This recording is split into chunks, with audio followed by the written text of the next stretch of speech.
ඔයාලත් කවදා හරි අහම්බෙන් ගත්ත ෆොටෝ එක අමුතු දෙයක් දැකලා තියෙනවද? හරියට කවුරු හරි පිටිපස්සෙන් ඉන්නා වගේ නැත්නම් අමුතු එළියක්, පැහැදිලි නැති රූපයක් වගේ දේවල්. සමහර අය නම් කියනවා ඒ තියෙන්නේ හොල්මන් කියලා. ඇත්තටම එහෙම වෙන්න පුළුවන්. අන්න ඒක තමයි මේ කතාවේ තියෙන කුතුහලය. ඉතින් අද අපි මේ වීඩියෝ එකෙන් කතා කරන්න යන්නේ මෙහෙම කැමරාවට අසු වූ අద్භූත සිදුවීම් පහක් ගැන කතා කරමු. ඉතින් දිගටම මේ වීඩියෝ එකත් එක්ක රැඳින්න. ඉතින් අපි වීඩියෝ එකට ගිහින් බලමු මොනවද මේ අద్භූත සිදුවීම් කියලා බලන්න.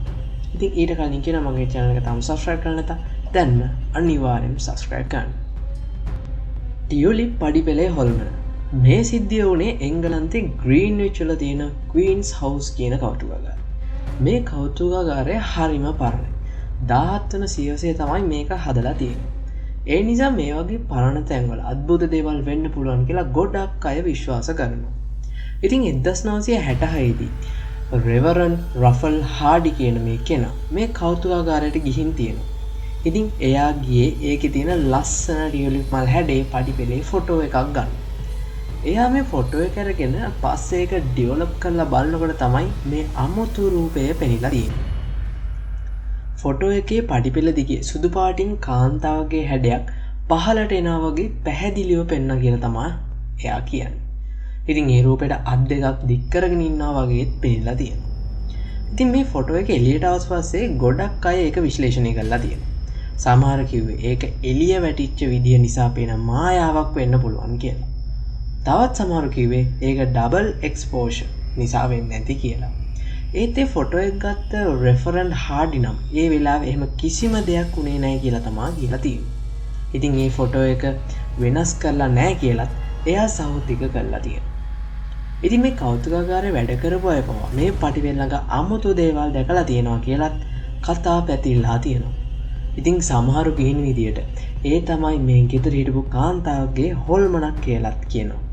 ඉතින් ඒ කාන්තාව පඩිපෙළෙන් වැටලා මිය ගිහින් තියලා තියෙනවා තමයි අතීතයේ කතාව යන්නේ. මොහොම තමයි ඒ සිදුවීම සිද්ධ වෙලා තියෙන්නේ. ෆ්‍රෙඩි ජැක්සන්ගේ කණ්ඩායම් ඡායාරූපය. මේ කතාව සිද්ධ වෙන්නේ පළවෙනි ලෝක යුද්ධය පැවති කාලේ. මේ ෆොටෝ එක අරන් තියෙන්නේ සෙගොඩාගේ බලගණේ හිටපු ගුවන් යානා කාර්මිකයන්ගේ කණ්ඩායම. ඉතින් මේ ෆොටෝ එකේ විශේෂත්වය තමයි ඒකේ මැරුණ කෙනෙක් ඉන්නවා කියලා කියන එක. කියන විදියට ෆ්‍රෙඩි ජැක්සන් කියන මේ යාන්ත්‍රිකයා 1919 අවුරුද්දේ ගුවන් අනතුරකින් මිය ගිහින් තියෙනවා. ඉතින් එයා මැරුණේ මේ කණ්ඩායමේ ෆොටෝ එක ගන්න දවස් 2කට කලින්. ඒත් පුදුමයකට කරුණක් තමයි මේ කණ්ඩායමේ මේ ෆොටෝ එක පිටිපස්සේ පෙළියේ උඩින් එයාගේ මුණ පැහැදිලිව පේනවා කියන එක. ඉතින් එයා ඊළඟ පෙළියේ ඉන්න යාන්ත්‍රිකයෙක්ගේ පිටිපස්සෙන් එබිලා බලනවා වගේ තමයි ඒ රූපේ පේන්නේ. ගොඩක් අය මේ ෆොටෝ එක දැකලා පුදුම වුණා. මැරුණ කෙනෙක් ආයෙත් කණ්ඩායම් ෆොටෝ එකකට එන්නේ කොහොමද කියලා කාටවත් හිතා ගන්න බැරි වුණා. ඒත් මේ ෆොටෝ එකේ ඉන්න අනිත් අය මේ රූපය ෆ්‍රෙඩි ජැක්සන්ගේම තමයි කියලා තහවුරු කරලා තියෙනවා. ඒ විතරක් නෙමෙයි. එයා ඒ වෙලාවේ ඉන්න කිසිම කෙනෙක් නෙමෙයි කියලා ඔවුන් සහතික කරලා තියෙනවා. ඉතින් මේකට විවිධ පැහැදිලි කිරීම් දෙන්න සමහර උත්සාහ කරලා තියෙනවා. සමහර කිව්වේ ඒක ඩබල් එක්ස්පෝෂර් වෙන්නේ නැති කියලා. ඒත් ඒ කාලේ තිබුණ කැමරා තාක්ෂණය අනුව ඩබල් එක්ස්පෝෂර් එකකින් මෙච්චර පැහැදිලි රූපයක් එන්න අමාරු කියලා තමයි විශේෂඥයන් කියන්නේ. ඒ වගේම මේ රූපේ ඉරියව්ව සහ පේන විදිය ෆ්‍රෙඩි ජැක්සන්ගේමයි කියලා එයාගේ යාළුවොත් කියලා තියෙනවා. ඉතින් මේ සිද්ධිය නිසා ගොඩක් අය විශ්වාස කරන්න පටන් ගත්තා. සමහර වෙලාවට මිය ගිය අය Tamanගේ වැඩ අවසන් කරන්න බැරි වුණාම හරි එහෙම නැත්නම් Tamanගේ යාළුවොත් එක්ක ඉන්න ආසාවට හරි මේ වගේ ෆොටෝ වල අහු වෙන්න පුළුවන් කියලා. ඉතින් ඒකත් හරි මමුතු කතාවක් නේද? බ්‍රවුන් කාන්තාවගේ හොල්මන්. මේක හොල්මන් ගැන කතා කරන අතර හරිම ප්‍රසිද්ධ කතාවක්. මේ ෆොටෝ එක අරන් තියෙන්නේ 1936 අවුරුද්දේ. රේන්හැම් හෝල් කියන එංගලන්තේ තියෙන හරිම පරණ මන්දිරයක් තියෙනවා. මේ මන්දිරය අద్භූත කතා නිසා ගොඩක් ප්‍රසිද්ධයි. මේකේ ඉන්නවා කියන හොල්මන තමයි බ්‍රවුන් ලේඩි. එහෙම නැත්නම් දුඹුරු පැහැති කාන්තාවගේ හොල්මන. විශ්වාස කරන විදිහට මේ හොල්මන තමයි ලේඩි ඩොරති වෝල්පෝල් කියන කාන්තාවගේ. ඇය 1726 දී මිය ගිහින් තියෙනවා. කතාවට අනුව ලේඩි ඩොරතිගේ සැමියා ඇයව පාවා දුන්නා කියලා ඇයව මේ මන්දිරයේ කාමරයක සිර කරලා තියෙනවා කියලත් කියනවා. ඇය මිය ගියෙත් ඒ සිරකරපු කාමරයේදී කියලයි විශ්වාස කරන්න. ඒ නිසා ඇගේ ආත්මය තාමත් මේ මන්දිරයේ සැරිසරනවා කියලා ගොඩක් අය විශ්වාස කරනවා. 1936 දී කපිතාන් ප්‍රවුන් සහ ඉන්ද්‍රේ ශෛරා කියන මේ දෙන්න රේන්හැම් හෝල් එකට ගිහින් තියෙනවා.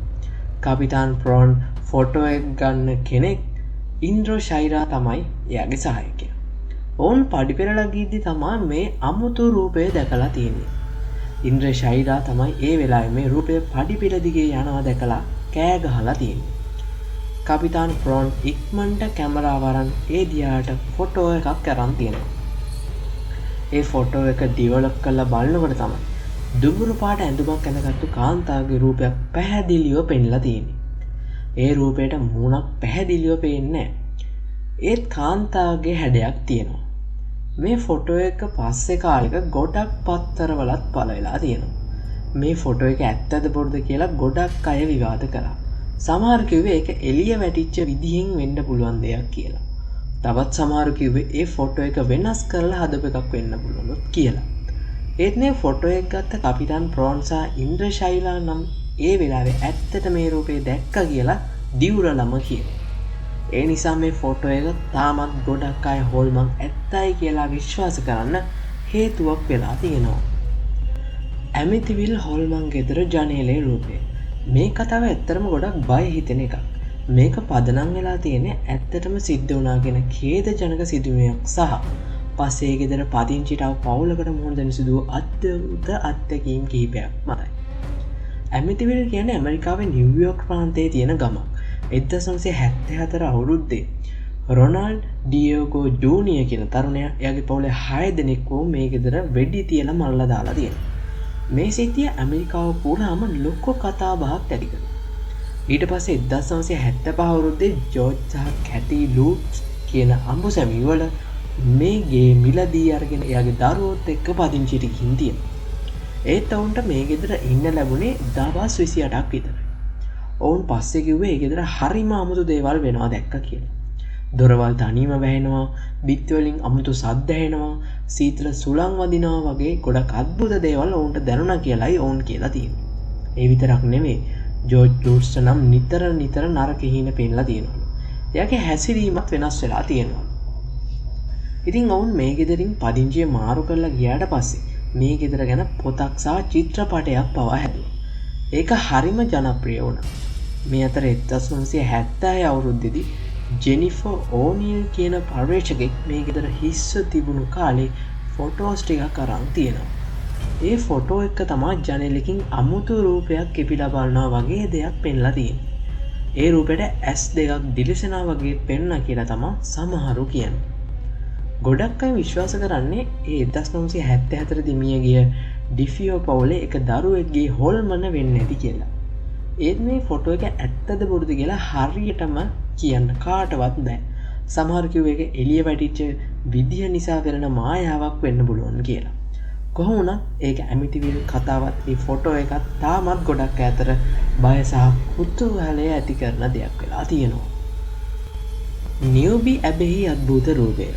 මේ ෆොටෝ එක අරන් තියෙන්නේ 1963 අවුරුද්දේ එංගලන්තයේ උතුරු යෝක්ෂයර් ප්‍රදේශයේ තිබෙන නියුබි ඇබේ කියන පරණ පල්ලියේදී.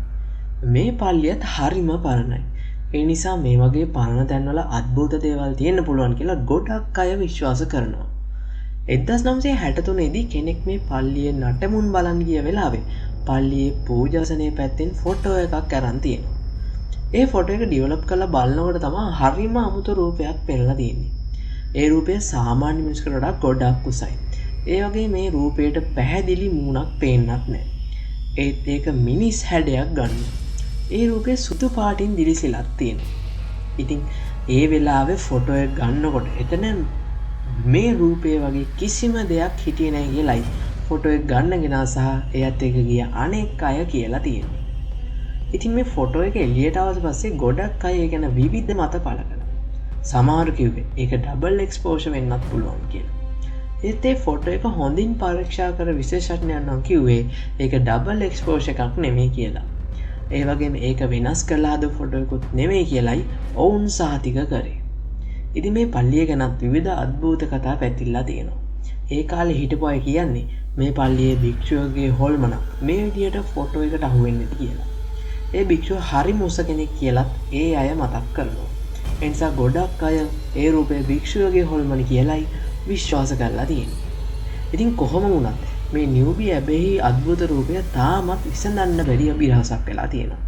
ඒ රූපය ඇත්තටම මොකක්ද කියලා කාටවත් හරියටම කියන්න බැරි වෙලා තියෙනවා. ඉතින් ඒක තමයි මේ කතාවේ තියෙන අමුතුම දේ. හරි ඉතින් මේ මම හිතනවා මේ වීඩියෝ එකත් ඔයාලට කුතුහලය දනවන ඒ වගේම බය හිතෙන වීඩියෝ එකක් වෙන්නේ නැති කියලා. ඉතින් හොල්මන් ඉන්නවද නැද්ද කියන එක ඒක ඔයාගේ මතය. ඒක ඔයාලට කැමති විදියට හිතා ගන්න පුළුවන්. මේ ඇත්තක්ද නැත්තක්ද කියන එක. ඉතින් කොහොම වුණත් මගේ channel එක subscribe කරලා තියාගන්න. අපි ළඟදීම තවත් අලුත් වීඩියෝ එකකින් හම්බෙමු. එතකන් ගිහින් ඉන්නම් බලන් හිටපුවාලා හැමෝටම ගොඩක් ස්තුතියි.